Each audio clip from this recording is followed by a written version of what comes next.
ní gẹ́gẹ́ wàhálà àjẹmẹ́ta ló jẹ́ ká ẹ̀kọ́ sí ìbára.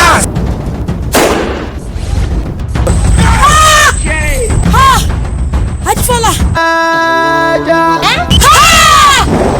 Èmi Ṣọ̀fíngọ̀, èmi Rúkọ̀kákọ̀, kí n kò ní jà.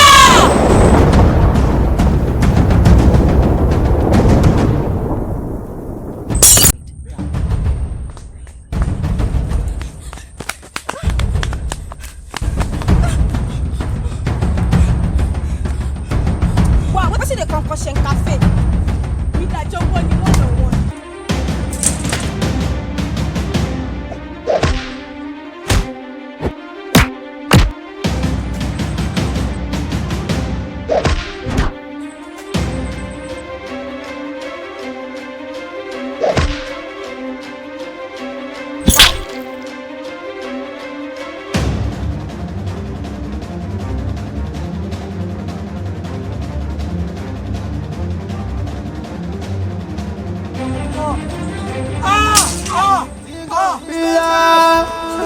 Kí gbogbo pa lọ́la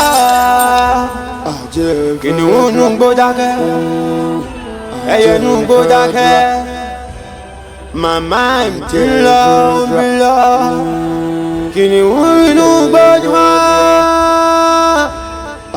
mọ̀ ṣe bá tọ́ba ti ṣàgbó ṣe lójú ọmọ àgọ́.